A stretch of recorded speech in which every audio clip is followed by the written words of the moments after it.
If somebody came to me right now and offered me $5 million, like, I'm not in position to say no. Yeah. But they know this thing is probably worth $5 billion. Right. But I'm not in position to say no. You know, like. But you are. And that's the point. Yeah. And I'm gonna pour into you specifically. Like, tell my mama. Now that you mention it. Tell my kids Now that you mentioned, I had this thought earlier today, like, nigga. Like, you did what? What's up, everybody, and welcome to the new season of Tap In. 4 brothers, 1 table, and 0 filters. 3, 2, 1.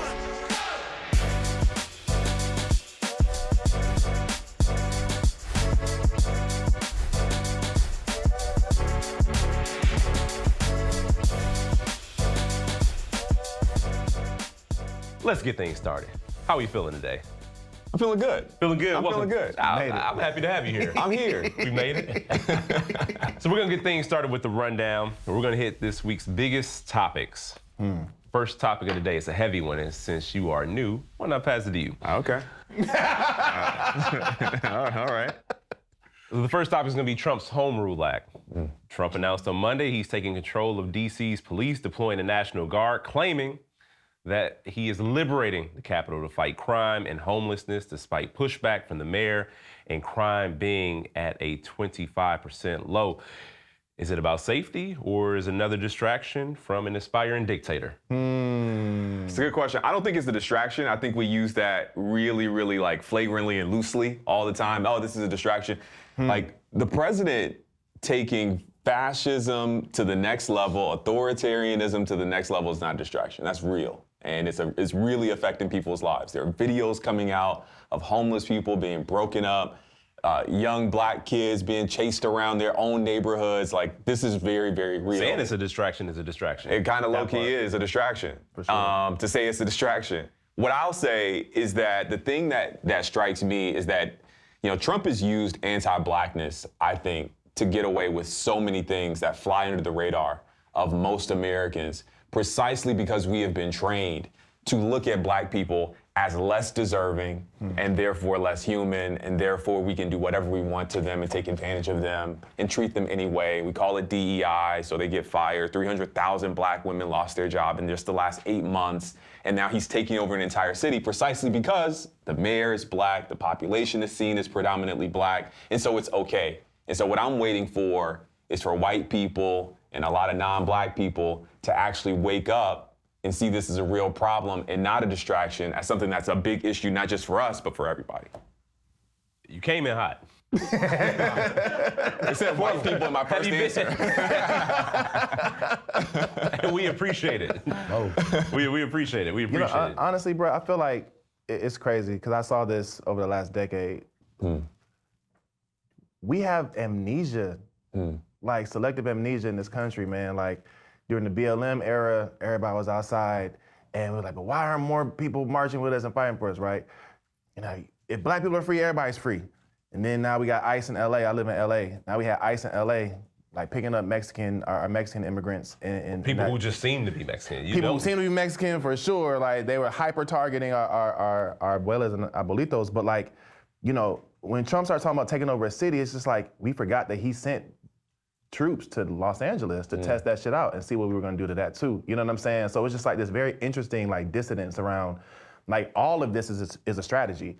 Like the whole thing is a strategy, not just like Trump took over this. Let's put all our attention over here. Forget what just happened like last month in Los Angeles, right? So like, how are we connecting these dots for real and ultimately like, just calling a spade, you know what I mean? Like, these are the signs, like you said, of fascism, authoritarianism, and all of these pieces are deeply connected. And 1, 2, I also feel like because he called out Los Angeles, Chicago, DC, like really these deep urban environments as potentially test beds for this type of authoritarianism. Like, we need to be hyper mindful as folks that are on the ground doing shit. Like, don't play into the goofy shit. Yep. You know what I'm saying? Like, find a way to like circumvent adding to the like, oh, okay, cool. So LA's gonna be, you know what I'm saying? Like, These are the highly populated areas, Yeah, for sure. and the most diverse areas, Yeah, and yeah. the places that are, you know, going to These aren't places that are voting for Donald Trump. Ain't a lot of Donald Trump voters, right? So he feels that he can get away with this sort of activity, doing this in places like D.C., calling out Chicago. And look, he's already made preemptive threats to New York based on Mamdani's and his and what is to be his mayoralty of New York. For sure. I have a kind of different spin and take on it. That's why you here? Just from my perspective, I really don't tap into it as much, but I was around, to see Obama win and, had tears in my eyes. And, that was something that was monumental for, people of color. But at the same time, I did see kind of a symbolic gesture. And that's what's been plaguing, I think, throughout my studies in history in this country is we take the symbolic gestures and we hug them and we embrace them with no real change. So therefore, I'm seeing more people band together and more people fight harder under this guy that's trying to put his boot on your neck.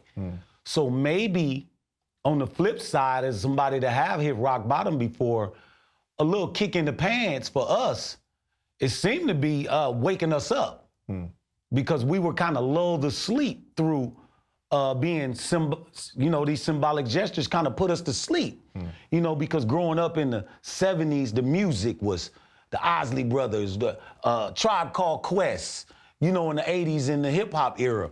But now with this, we kind of getting back to that. I'm kind of hearing more positive things and more things that uplift us during the last couple of years than I've seen in a long, long time.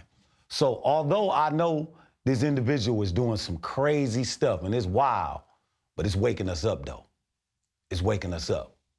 I want to jump in on that because I think you're making a good point about the history. There's this book by James Foreman Jr. It's called Locking Up Our Own. And it chronicles the history of the way black people essentially set the groundwork for mass incarceration, for the police state in our own cities. Coming out of the 60s, there's heroin, going into the 70s, heroin and crack cocaine and all this stuff in the 80s. And so black people are asking, please do something about the crime in our streets. And I think this is relevant because that's a lot of what is being cited. This sense that there are people in communities who are like, yo, there is actually crime in my black community. Can you do something about it? And sometimes we call for that action, which is legitimate. I want to kind of acknowledge that. But the remedy isn't militarization in the streets, right? Unaccountable. It is not. It's certainly not that. Facts. And sometimes we kind of set the groundwork in our own communities, not for what Trump is doing. What he's doing is legitimately unprecedented. Right. But you have to acknowledge that Atlanta is one of the most surveilled cities in the country. More cameras per capita than anywhere else, from what I understand, in the country. You think about the way that we fund the police in Philadelphia and Chicago, in these really high ways that they're sending militarized police forces into our communities. And so while this is jarring, and again, it is unprecedented, there are so many people, whether it's on the South Side or Southwest Atlanta, South side of Chicago, Southwest Atlanta, or name your community, there are people who are essentially living in conditions that feel very similar to this, and often it is at the hands of a black mayor or a black police chief. And so what I'm trying to get at here is that there are solutions, and we need to find those real solutions, which I think Baltimore is actually a really great example. What the mayor of Baltimore is doing is investing in community programming, getting kids after school programming, investing in opportunities so that they don't have the opportunity to go out and just do whatever, right? And so greater force isn't the solution, is what I'm trying to say. And he was the one that was bold enough to try it. We talk about this stuff all the time, preventative measures. You could do so much more to stop crime if you get it on the front end. Yeah, absolutely. And that's what they're doing in Baltimore. Shout out to Mayor Brandon Scott. Shout out. He got elected with that fro, and he's doing his thing. A duly He's elected not letting us down. Duly elected incumbent. Yeah. I love it. All right, topic number 2, here we go. David Justice and Halle Berry. David Justice appeared on the All the Smoke podcast recently and revealed that he ended his marriage with the inimitable Halle Berry because she didn't cook, clean, and didn't appear to be the type of motherly woman he'd want to have kids with. Did he think he was marrying God? What's the whole, some people. She is as close as it gets. I'm just saying, if you put all these things, what are you expecting? There are just certain things you should expect in any marriage, right? If you have, a wife who's the trad wife, the cooking, cleaning, you probably don't expect her to go out and also be an actress. You probably don't also expect her to be this celebrity. Right. So it's unrealistic. And I think that the expectations from this dude are wild. I'd love to see where he lands. I would too. It's not what I'd say. And he admitted that he was young and maybe a bit immature, but I don't know. Damon, what do you think? The second part of that is that's why you date before you get to marriage, to figure out hey, this woman don't cook, she don't clean. Why am I marrying her in the first place? You're supposed to knew all of that stuff before the marriage, not after. I hear you. You getting to know her, and she getting to know me. Oh, he don't do this, he does this. I'm gonna marry him. Yeah. I got to know him after I got married. Who gets married and expects a person to just start doing the stuff after they get married? That's just not realistic. I think a lot of people. Yeah, that's I feel a lot of people dating is one of the corniest things motherfuckers do in this country. Nigga, is date. What are you doing? I'm going to cheesecake. Really? Right. Dating is not actually courting. Well, that's not dating. Dating is not actually getting to know somebody. Yeah, you know what I'm saying? Exactly. You're talking about a whole different metric of what dating should be. I'm talking about sitting down, we having conversation. Hell nah. We might not even go anywhere, but we need to be talking about some things that's going to affect us going forward. I mean, class is also a real thing. If you are a high net worth person and you're in just the industry, the industry is also its own demon, its own beast, right? Yep. So you're just in space. She's dope. She has her own thing going. Right. I feel one, let me just take a step back. Hearing the full context of the thing he said, I feel made a little bit more sense. And I think that people are just throwing him under the bus. The dude said, I was raised with a particular type of woman, by a particular type of woman. My mother demonstrated what a wife was like this. Yes. You dig what I'm saying? Yes. I don't see those qualities in her. Exactly. Therefore, this does not make sense for me. Right. You dig what I'm saying? And I Yes. feel that clickbait shit is corny. Cancel culture is corny as fuck. I just want to end that. No doubt. But I do think it was contextualized differently than how I think a lot of people are talking about it. You know what I'm saying? Yeah.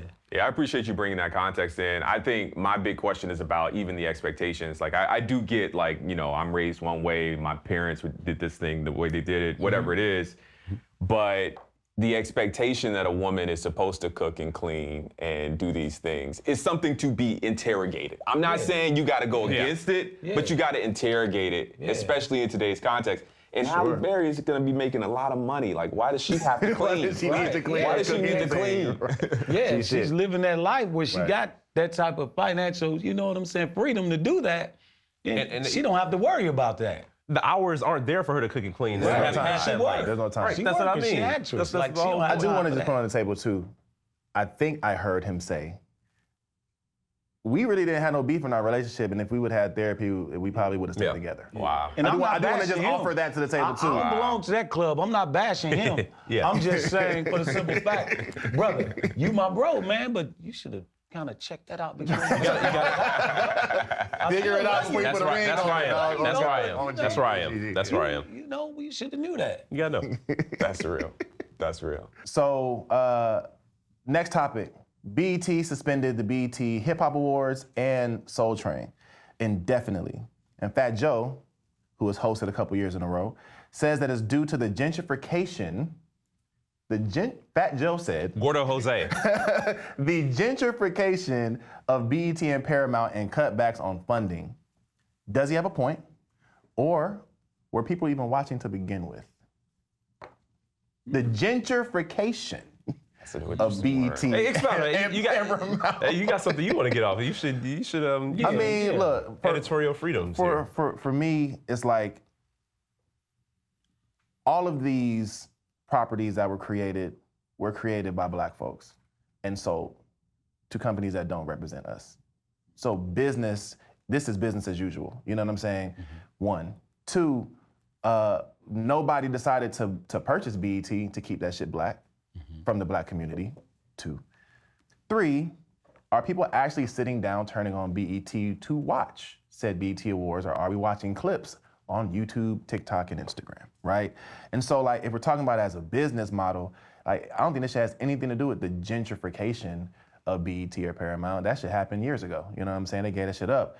But it's more a question of, like, why aren't you in a position where you have access to brand equity in certain places, investing in our own award show that we own the equity in? You know what I mean? Like, why is this even a conversation that we're fucking having? One, you know what I'm saying? Like, and why is Fat Joe leading the charge of this conversation? Like, is he alone in this shit? Like, are people talking about this right now? I'll be honest, it's not on my radar. Okay. And I'm watching clips, to your point. Like, I'm not watching I'm not watching the Emmys or the Grammys or anything. Like, I'm getting the clips for the most part. So there's that on that.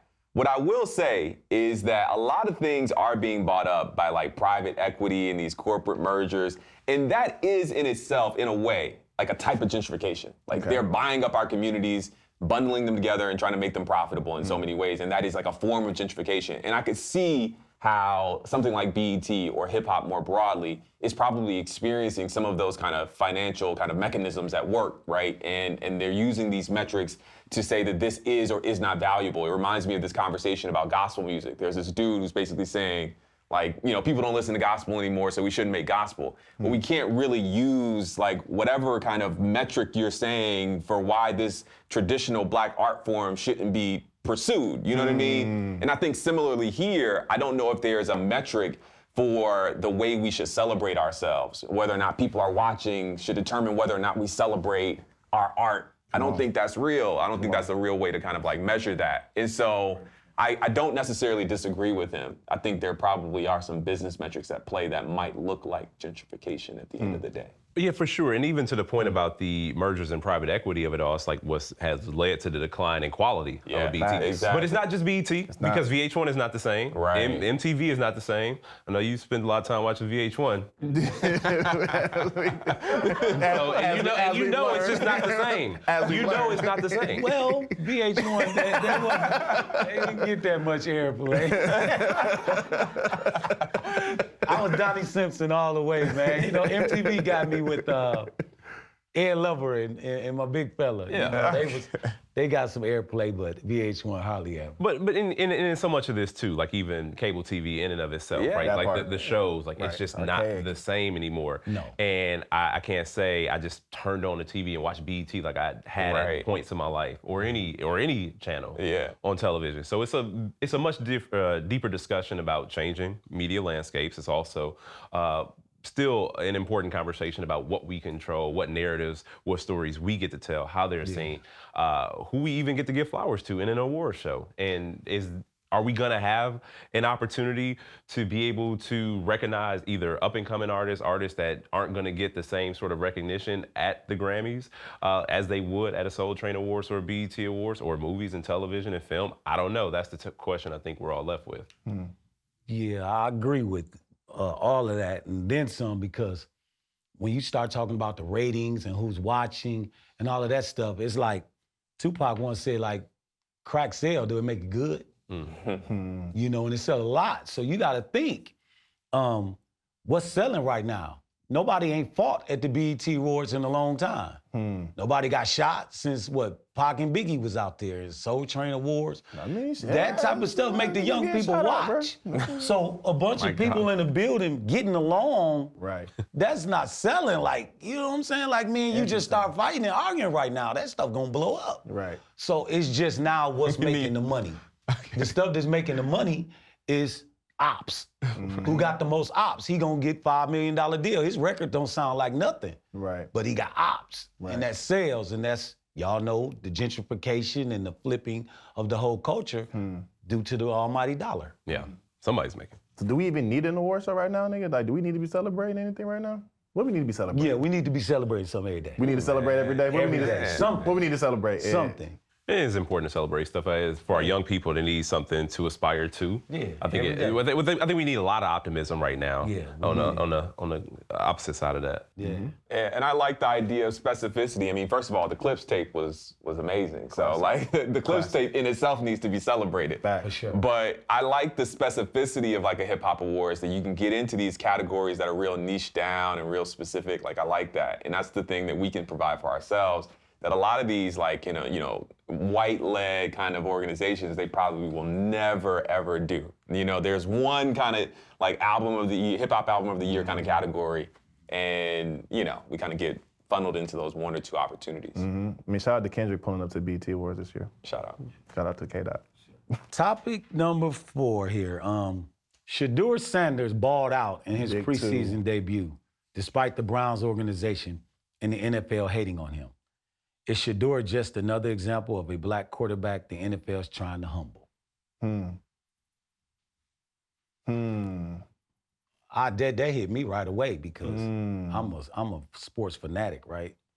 So just with him being a quarterback, before he even played, just balled out. They didn't even get the ball out before this started. This started from draft night. This started from scouting him. And that just come from his daddy. That come from his family. That come from, man, look, you ain't finna run this. Right. You know, that's all that's about. Deion, you know, he ain't nothing to play with. Yeah. So that's just the pushback on the Sanders family to say, you know what? This is our NFL. This is not your. You took college football by storm. You became the face of college football.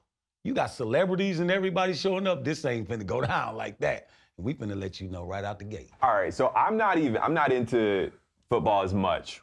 So I have a question, like a genuine question. Why did Shedeur drop so low in the draft? Because it's okay. It's Deion a number, Sanders. it's a number Have thing. you ever heard of Peyton Manning and Eli Manning? Yeah. Okay, so Eli Manning was drafted by the San Diego Chargers. His daddy stepped in, Archie Manning, and said, my son will not play for that organization. They traded him on draft night to the New York Giants.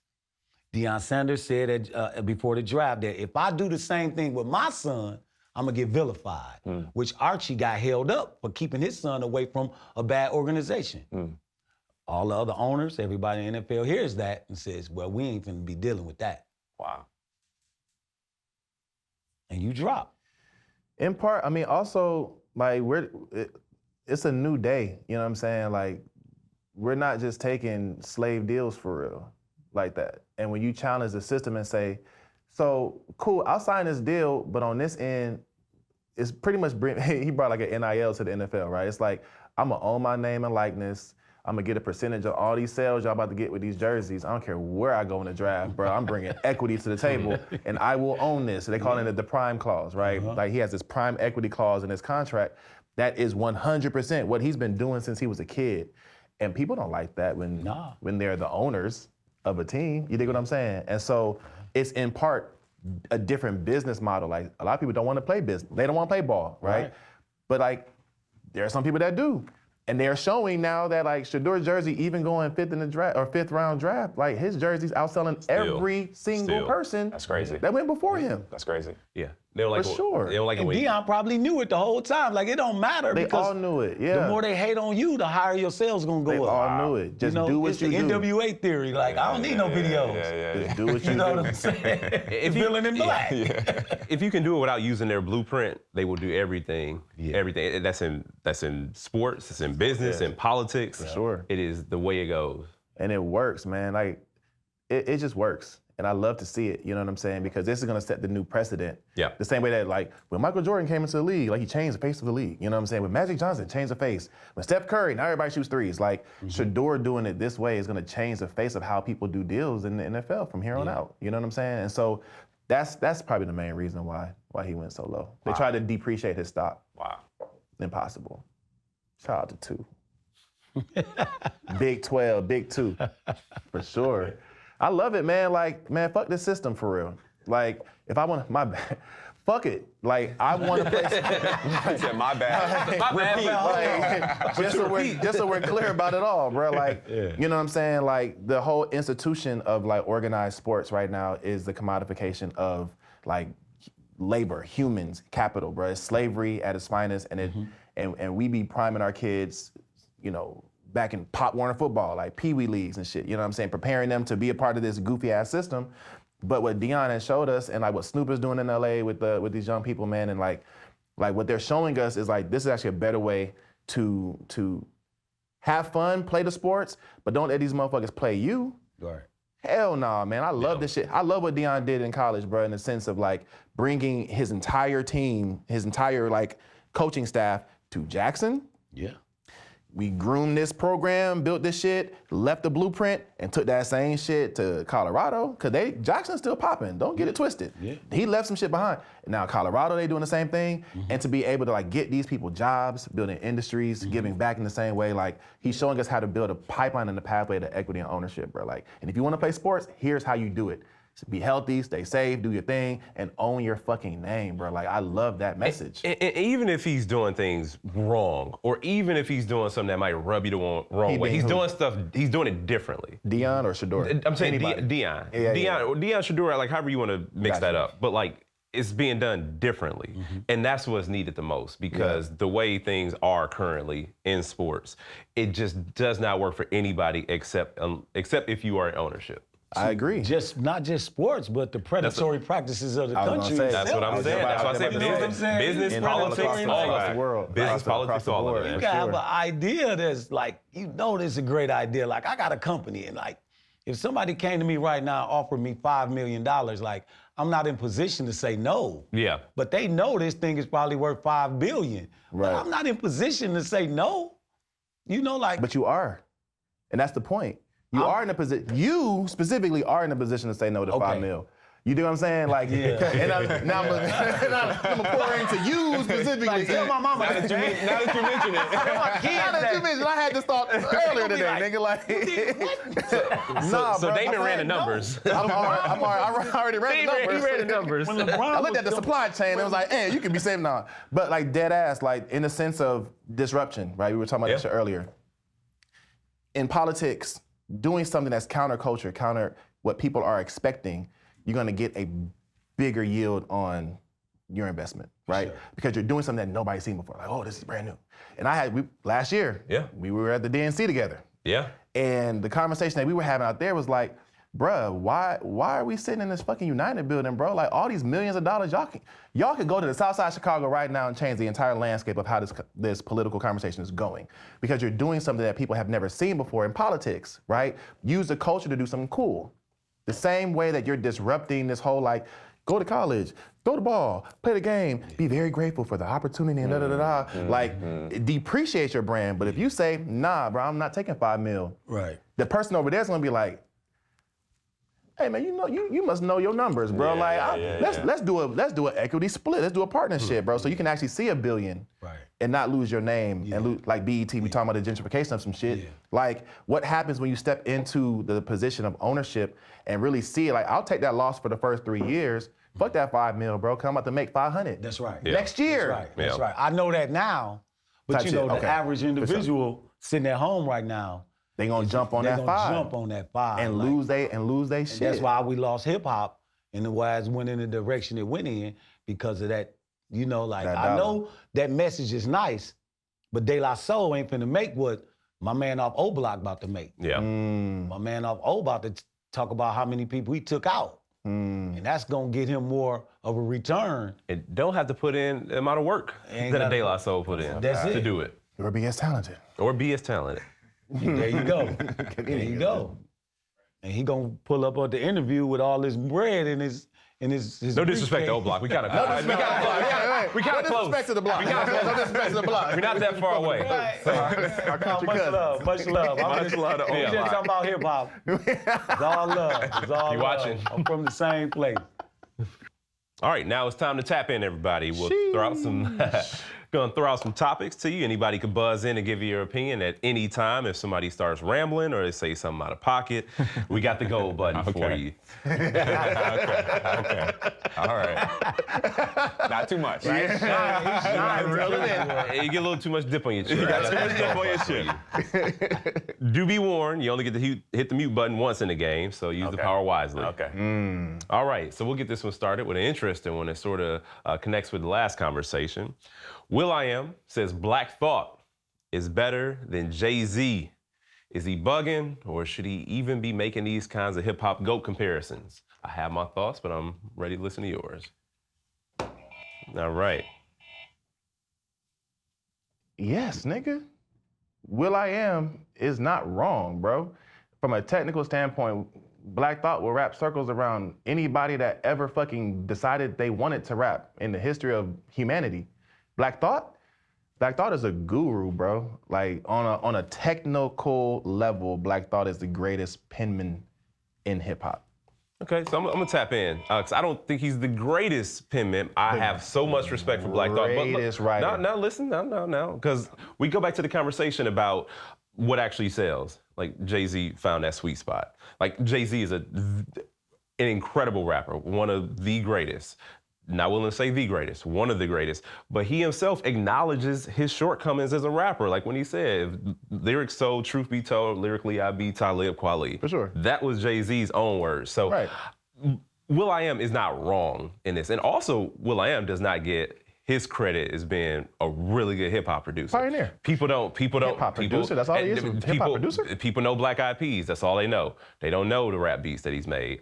Or the rap songs that his pen himself? Or that he's penned himself. Okay. Hey, man. I mean, I'm just waiting on you to try to say this. This is like the most aggressive agreement ever. I'm just like, nigga, what you talking about? Because hold on. First of all, Will.i.am is a rapper. Will.i.am also produces music. Will.i.am can rap his ass off as well. Yeah. So I wanted to clarify that. Okay. I was saying that Black Thought's pen is unmatched. Yeah. We're not talking about sales. Yeah. No, for course sure. not. For sure. I wouldn't. I'm not saying that. And I think that's what bro was saying. I'm not against Will.i.am's argument here.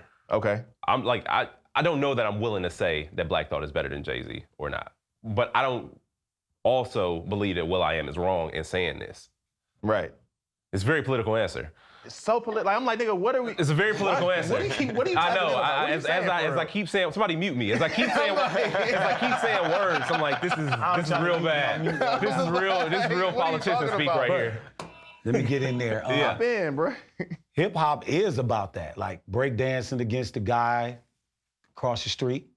You know what I'm saying? Pop, locking, breaking, all of that stuff is hip hop. So when you compare one rapper to the next, going back to Ice-T and LL Cool J, Kool Moe Dee, that's what hip hop has always been about. You know, seeing who was the best MC, seeing who was the best DJ. You know, they used to have the competitions back in the day when Jazzy Jeff, you know, had the belt and all of that stuff. And we look forward to that. Jack the Rapper, you know, Big Daddy Kane and Rakim, when they all came out, KRS-One. We was all trying to figure out who was the top MC out of them guys. So, yeah, that just go along with what hip hop is, man. Let's keep it going, man. It's good, clean, besides the, you know, the street thing that got into it later on. But before, it was all about battling. No, he didn't answer the question either. He didn't answer the question either. I said it's fine with him making that comparison. It's fine with him making the comparison. You agree with what he's saying? Comparison. No, you agree. So, Ed, you agree with what Will.i.am said? I don't agree. I can't say who the best between Black Thought and Jay-Z is. Nigga, what, bro? But I like the comparison. Keep it going. Keep it going. I like that. Are you gonna break the gridlock? I ain't gonna break the gridlock. I actually agree with Ed.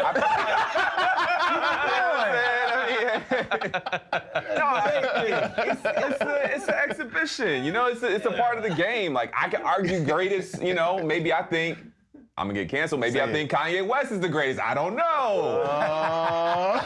I'm not gonna push the button. Right, nah. Maybe I think it's not. My point is, like, it doesn't really matter. Like, you know what I'm saying? I like the spar as an opinion. You know, there's no doubt that Jay-Z is one of the most commercially successful rappers of all time. There's no doubt that he's introduced more people to the art form than maybe any other. Now, LeBron over Jordan, I'm hitting some buttons. I'm hitting some buttons. So is Jay-Z... That I don't know. So what I'm hearing you saying is that Black Thought is better than Jay-Z, to agree with Will.i.am. I would probably agree with Will.i.am on a technical, lyrical. I'd agree with you as well on a penmanship type level. Right. But we're not talking about... It's more than that. Like, hip-hop is so much more than that. You know that bro is not talking about Jay-Z, Black Thought has outsold Jay-Z and he out here shining on these. Like he's not saying that. For sure. We're not talking about the antics of hip hop. No, for sure. He's talking as a hip hop purist, a hip hop head. Bruh, Black Thought versus Jay-Z, Black Thought is rapping. Nigga, this is like Dipset versus Lox. Right? Like the Lox were rapping with no backing vocals. Right. For an hour and a half, right? Yeah. Dipset were rapping over their own lyrics. And they got whooped, bruh. It's just a different art form. You dig what I'm saying? Black Thought versus Jay-Z. I love Hov. Hov is in my top, of course, bro. What I'm saying, and we need to start adding CeeLo as a lyricist in this conversation too. But like, Black Thought is definitely shitting on most niggas in the game. All right, yeah, I just end by saying, Jay-Z is the most commercially successful lyricist. Can you not? Who is the more commercially successful lyricist? I agree with you. 2 Chainz. 2 Chainz than Jay-Z? First, Jay-Z's what?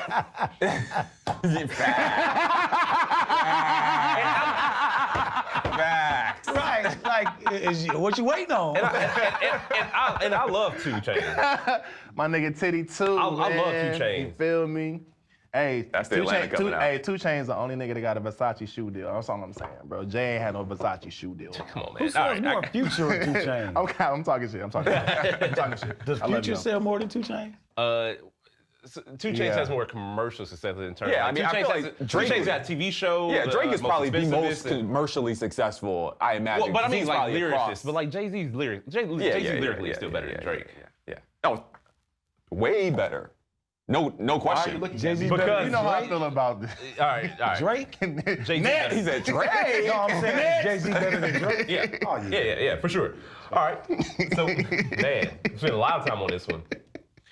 So, is moving out of the hood a sign that you made it or proof that you turned your back on your people?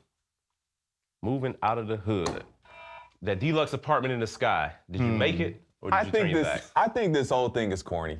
I think it's a corny expectation that we put on black people. We never ask white people, is moving out the trailer park? Is moving out of the country, moving to the big city, is that turning your back on your community? I mean, maybe they have those, I'm not in their community, so maybe they're having those conversations. I don't know. But I seriously doubt they are. And it feels like we put all of these limits on ourselves so many times. I feel like I'm sounding like, you know what I'm saying? I sound like a black conservative over here, like the limitations we put on ourselves. But we do sometimes. These conversations are insane. And I think it's kind of corny.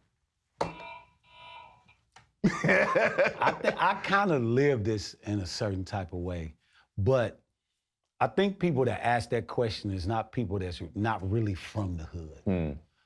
Because people that's from the hood understand the dynamics and how the hood works. Once you get you're the homie when we're all broke. But when you see some success in the hood don't see you as the homie anymore. They see you as a meal. Your food. Because it's the haves and the have-nots. So you having and I'm not having. So how the hood works, I'm smart enough to know better. That, you know what, it's just a matter of time before the hood comes see me. Because I'm having. So with that being said, you do have to protect your livelihood, you and your family, and say, you know what, I gotta get us out of this situation. First, self-preservation. And then you can still go back and help people, because I can't set up here, and we see the examples with Nip. We see examples here in Milwaukee just recently. You know, somebody that was definitely keeping it real. That's real. With the hood, and the hood you can't run it. It's gonna do what it's gonna do. All right, everybody, everybody think like, oh man, I'm from the hood, I got this. The hood gonna do what it's gonna do. Poverty gonna do what it's gonna do. Somebody looking at you and you riding in these slick cars and you eating what they ain't eating and you living what they ain't living. You're not the homie no more. You can stop that. That's gone.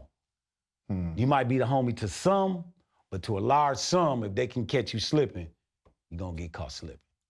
And that's not nothing that I hold against the hood. It's just how the dynamics of the hood works. Hello.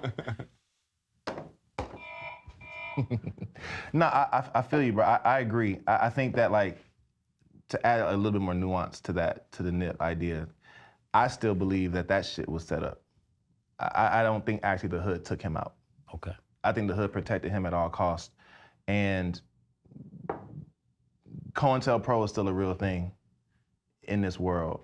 Like surveillance and manipulation and all that shit, bro, it's still a real thing. You dig what I'm saying? And so like, I respect the hood and reverence the hood in a way that I want to at least give the hood some credit for certain things.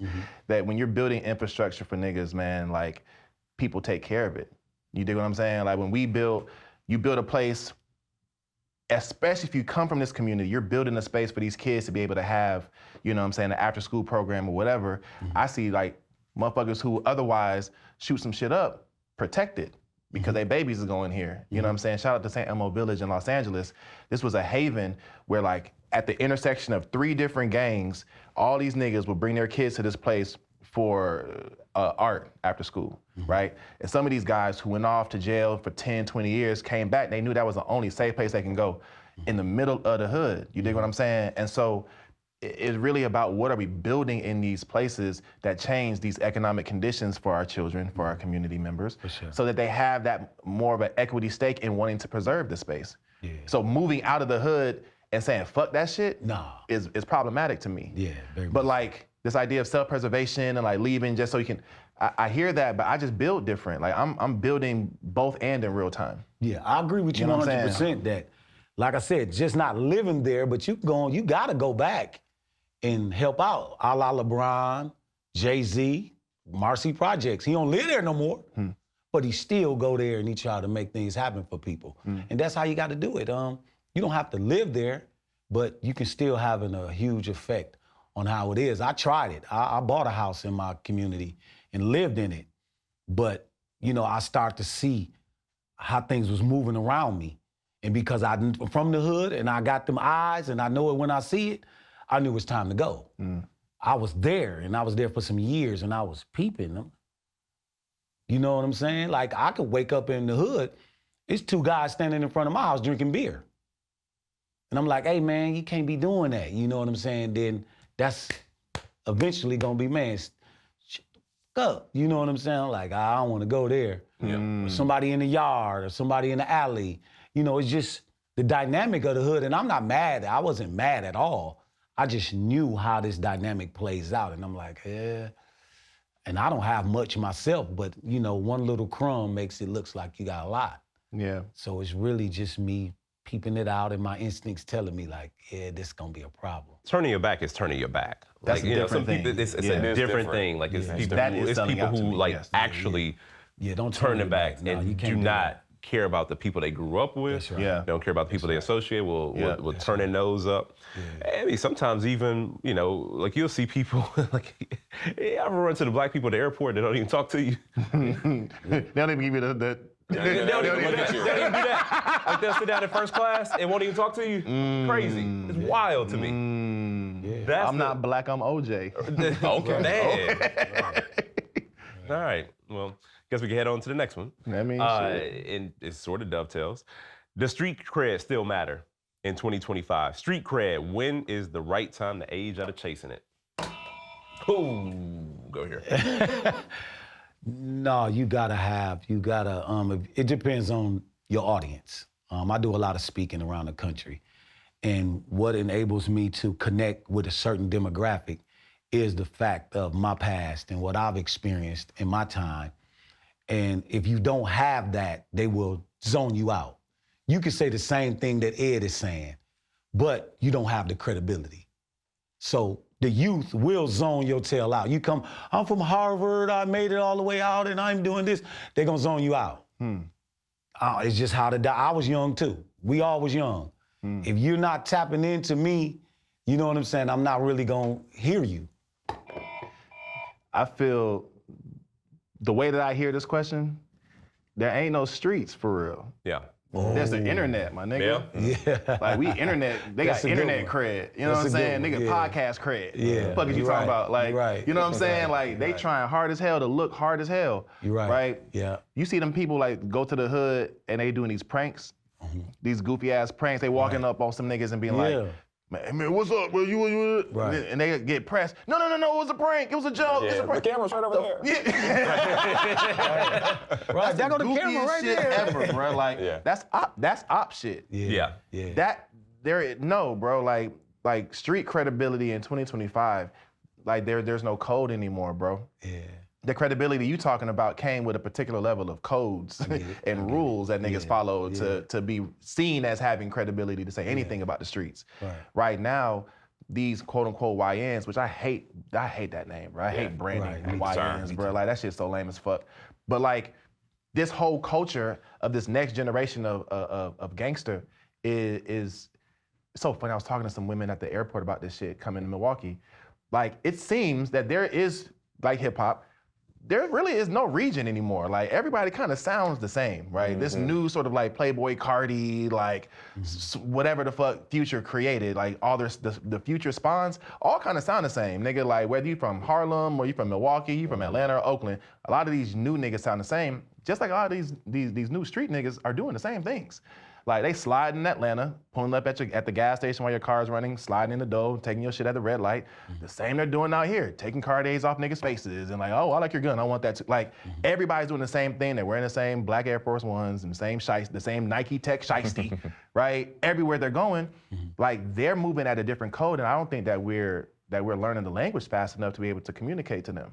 And they're moving a lot of this shit via Twitch, Cash App, nigga, like they're moving tech going, they scamming going crazy. So do you think, I think my perspective is when we are addressing these same youth that you're speaking on, that is out here sliding and doing what they doing, who do you think is got the credibility to talk to them? You don't have the credibility as much as I think you should have the credibility. Because I also see black men like you who, you know, served some time, came home, and they like, hey, you don't need to go this way, bro, because I went this way. I did 30 years, and this shit was da-da-da. Right. They looking at you like, bro, what the fuck are you talking about? Like right, I'm not old that nigga, like, you know what I'm saying? And it's real. I think what you're saying is real, but I think, again, there's like a language barrier. Like, that type of street credibility does not factor into how these niggas see life right now. You dig what I'm saying? Like, I do. It's a little level of like, immortality, a little bit more immortality that we model with. It definitely is. Which, if we really talking about some fly shit, like, I would much rather be recruiting these young dudes to become, you know what I'm saying, the vanguard for this level of freedom and whatever the fuck that we talking about as a people, as we're talking about new militarized cities and shit like that. Like, if y'all already running around with switches and you playing Call of Duty every single day, you wake up, go to sleep playing Call of Duty, you're wiring your brain to be of service. So let's find a way to protect you, to protect you, to protect our families as well, bro. Like, but we just discarding these little niggas. Yeah, for sure. And I'll just be quick because, so I look at credibility a little bit differently. You know, in the context of this conversation, because we went to the same high school, different years, but like the people I went to high school with, like they knew I wasn't doing nothing crazy. Right. Like I was not getting involved. But I never looked down on them. At the time, I don't look down on them today. No doubt. I see them when I'm out, and it is the same kind of conversation we could have had 20 years ago. And that's something like that even goes back to the turning your back on the hood, or you know, moving out of the hood. Like these are people where their opinion of me, we went to high school, you know, their opinion of me still matters. You know, oddly enough, because it's like this is who I grew up with. This is who knows me, and again, their perception of me even then, like. Mandela was not about to be out late. Mandela wasn't about to do the crazy stuff they were doing. But at the same time, we were still friends, and that friendship still matters, and they respect what I've been up to. Like I remember, you know, getting texts from one of my friends who did some time, had gotten off paper, and it was like the week before my election. And like he texted me, like the first thing he did after getting off papers was going to vote for me early, right? So we run into each other still, like we are able to dialogue. Also on the other side of that coin, I had another friend who was like, yeah, I ran into you, but you was doing an interview. I ain't want to go over there because I'd be in too much shit. But I can't bring that to you, but I'm glad I saw you now. That's real. You know, and that's like a definition of street credibility. You know, for me, it's like a level of credibility that you can't purchase. For sure. You know, it is what it is. For sure.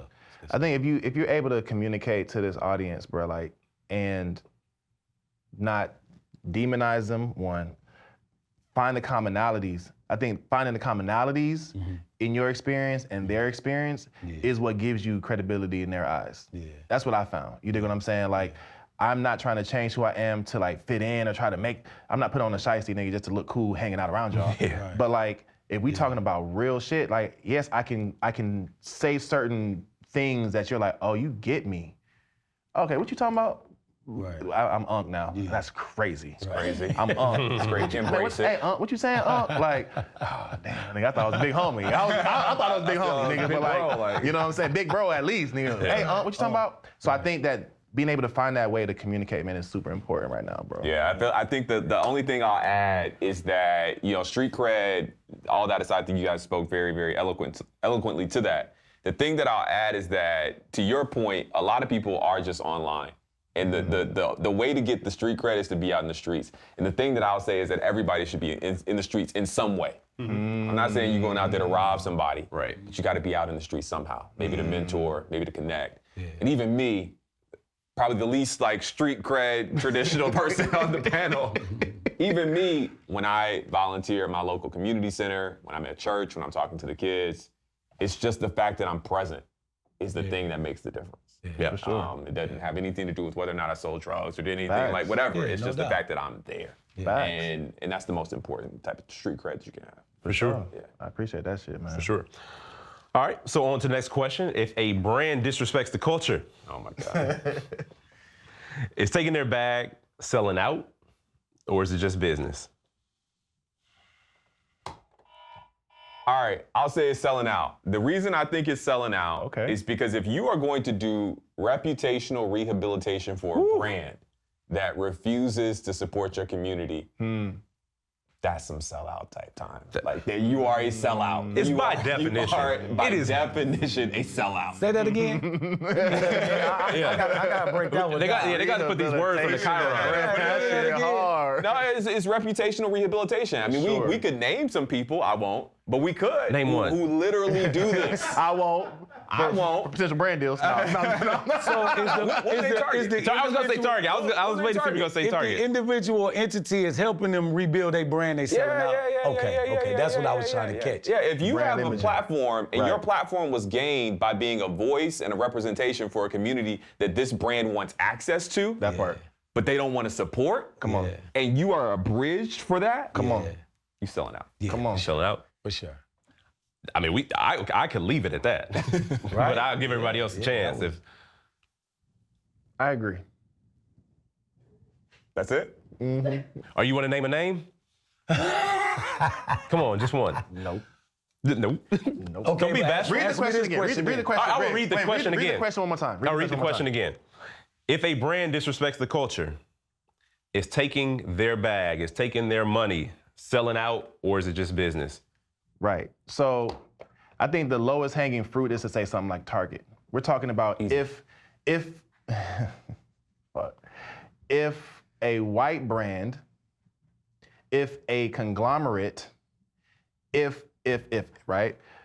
Are we talking about potential, like black brands that disrespect the culture / what the fuck is disrespecting the culture? Like, let's be honest about some of the language of That's the framing. tough. That's tough. Because, you know, I mean, I know Shea Moisture was once owned by somebody black, but like all the ways in which they're like trying to maintain their gravity in the culture, taking certain bags and opportunities, or like, you know, we still think that Jay-Z's a dope rapper, but doing work with the NFL. Like, what are we really talking about? You dig what I'm saying? Like, I mean, shout out to all the people that are trying to like aggregate all the like black businesses and, you know, the new black Amazon or whatever the fuck. But like, what happens when a black brand disrespect the culture, right? What happens when a black brand doesn't want to take, and we're just saying specifically taking money from them as a that's like the biggest form of selling out. We got like, you to name a name though. That was pretty cool. But it's a good question. You're asking a good question. Yeah, that's a good question. Because That's a good Fuck you, question. Mandela. I'm just saying, curious, bro. Like, it's a good question because there are also, to your point, there are these conglomerates. You think about Disney owns like Jesus everything. Christ, bro. everything, and so it's kind of tough. Like, do I not work with anything under this company's brand? It's difficult. It's You know difficult. what I mean? What happens when the fish spot on the block, doesn't want to, you know what I'm saying, like allow, you know, these YNs to pull up and patronize because their pants are sagging. And think about this. What about if the individual that you consider selling out is taking their economic situation and helping? And they like, man, I have to sell out to help everybody. So you can look I at don't me think that happens. I'm being real. Well, we'll move on to DJ Khaled. we'll tone down the rhetoric a bit.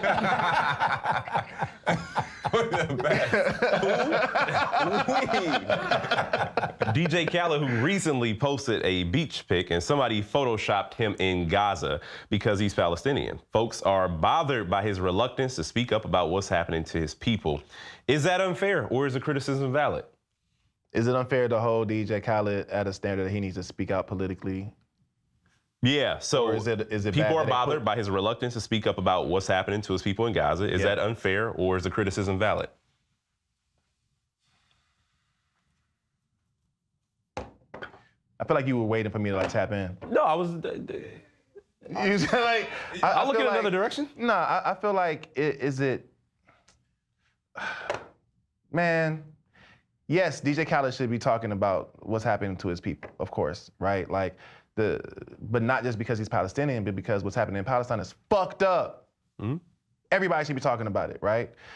I also feel like I don't actually look to DJ Khaled to talk about anything because this nigga doesn't talk about anything except being the best, right? Who? We, nigga, you know what I'm saying? Like God did. He talks in four word syllables. Anyway, 4 syllable words. But I just feel like talking about distractions earlier, man. Like we're looking at hoping that DJ Khaled does a thing, and we're putting all of our energy towards hoping that somebody will just say some shit versus like amplifying the voices that are actually saying some shit, and giving them the platform. Like, I don't care about Khaled saying anything. Yeah. I care that you're using your platform to actually have critical dialogue. Like, you're not scared to show up, you know what I'm saying, for our Palestinian brothers and sisters and just talk truth to power. You dig what I'm saying? And so, I mean, I love you, Khaled, but fuck Khaled, bro. Like, that ain't it. You know what I'm saying? So Yeah, it kind of like begs the question is, do you expect for a Khaled to say something, or somebody else uses their platform and says something and protecting them from sort of retribution? Like, is that, that feels like where you, definitely, that feels like where you, yeah. Absolutely. Yeah, I don't know if Khaled speaking up, oh my bad. I don't know if Khaled speaking up is gonna change the fact that there's a genocide in Gaza. I don't know if that's actually gonna be the solution. And so I don't know what we're actually pushing for. What is it that we want from him? If he says something, now it's solved, now it's over. And that's obviously not gonna happen because we've had higher profile people with more proximity to power say those words and call for an end to, And so I feel like sometimes, I put myself in Khaled's shoes, That's wild. Gratefully. I'd love to be in Khaled's shoes. But if I was like the only black person that people knew and something was happening to black people and they're photoshopping me into that community because I haven't spoken out, there's a certain level of an expectation that I think is actually at its core unfair because it's a bit of tokenism is kind of what it is. It's like, oh, you're a Palestinian. You're kind of maybe one of the more famous Palestinians. And so you are therefore required to say something. So I guess that the point too is the criticism coming from Palestinian people, because that's a different conversation. Right. If there are Palestinians who are being critical of him saying this, and I don't remember who photoshopped it. I guess we can go figure that out in the editing room. But like it does depend on where the criticism is coming from. Sure. If there are unaffected people who are making the criticism, then it's different. But if it is the impact and community, like you as one of us, where are you? That's a different conversation. Yeah. Sure. Yeah. I think you got to be really careful with that, because I can recall watching Malcolm X talk about how the black community went to comedians and went to actors for leadership. And he was like, that was the wrong thing to do, because what other community is going to their comedians and their actors to be their leaders? So you got to be really careful about how everybody just made it. And I know they have a responsibility to give back to their communities and all of that stuff. But everybody is not cut to be speaking on everything that happens. Like Khaled might get up there and mean well. And make it worse. It might make it worse. Like, hey, just don't talk. Just That might be the best strategy ever, nigga. Like, nothing. don't say anything. we got friends and we got family members who we like, don't give the mic to him. Period. You know what I'm saying? He mean well, but Unc don't start Damn. saying something crazy. That might be that's a wild thing. it's a like wild we should thing. ask our Careful. Palestinian delegation. Like, hey, So, yeah, did y'all organize and that's say who tell you need to Khaled talk don't to, say not shit, nigga. Khaled. Like, not today. Talk Like- to some other people that's probably more of in leadership, and that's what they do, as opposed to just everybody because they black. I'm gonna go out here and talk to, you know what I'm saying, Ed's dad. Ed's dad might be like, you know, I just got done eating a bologna sandwich, and you know, that's how Pops get down. Right. But Pops got a good heart. Right. Right. But he ain't cut for that. Yeah. Pops, you know, him and Mom's in there arguing right now. I'll also say this. I know people who are giving in really significant ways to the cause for the liberation of the Palestinian people, and they've never made a public statement. Yeah. Come on. I don't know. This is not me on. shooting bail to Khaled. I don't know what Not he's bailing doing. out Khaled. I don't know what Right. Khaled's We're doing. not bailing We're out not Khaled bailing out at Khaled all on this at show. all. For at sure. all. Right. For sure. But I also don't know what And he's doing. Yeah. That part. I also don't know what he's doing. That And part. so, you know, sometimes we want people to make statements, and we have a lot of people making statements. I think it is the way in which we do things these days. We think that by making statements or making videos or whatever it is, that is action. Yeah. But that's actually not action. Right. There are so many other ways to take action, and we don't know what Buddy is doing behind the scenes. Again, not bailing out No, Khaled. I appreciate you saying that, and I'll end my portion on this. Like, when BLM first started back in the day, like, Jay-Z took some flack, Beyonce took flack. Why aren't y'all doing more?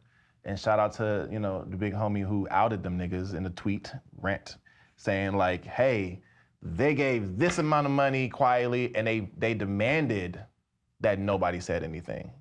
Because it's like, if y'all out us politically and we get martyred for like supporting y'all And niggas, what resources do they have access to be able to and we can't contribute? even keep shenanigans. You know what I'm saying? That's what I like was saying earlier that's about a few. strategy, man. Like position. and shout out to whoever designed Khaled in Gaza. Like, yeah, sure, that's cool for clickbait, and it's like, oh, whatever. But like these what they call armchair revolutionaries, man, are really fucking the game up. Because like you said, everybody thinks that everything needs to be posted in real time right now with no strategy behind it. And the real lives that are impacted by shit that's happening on the internet is fucking real, bro. Yeah. Like, I know people that have had their lives, physical lives, changed, altered because of some goofy shit happening on the internet. And once you put some shit out there, like, it's hard to reel that shit back in. You dig what I mean? And so, maybe I'm saying, shout out to Khaled for not saying anything right now, man. If you are doing some shit to support these people in Palestine, your people in Palestine, bro, like, keep doing that shit. Don't talk about that shit, bro. Don't talk about what you're doing, because the minute you say the wrong thing, but then it's like, well, I bet you if Khaled says some shit tomorrow, they're gonna be like, man, why did it take you so long to say something? Right. Or you grandstanding. What? Why are you trying to take the light off of what's happening in Gaza? Oh my God. What? Oh, the internet is the worst. internet is a fucking It's the wild worst. place, bro. Like, it's crazy work. So that's all I'll say, man. Like, G shit. All right. Damn. Shout out to the internet, man. Yeah. Well, that's a wrap on Tap In. Oh, Word? That was a wrap on this part of the show. all right. On it. Shout out. Thank you, Mandela. Thank you.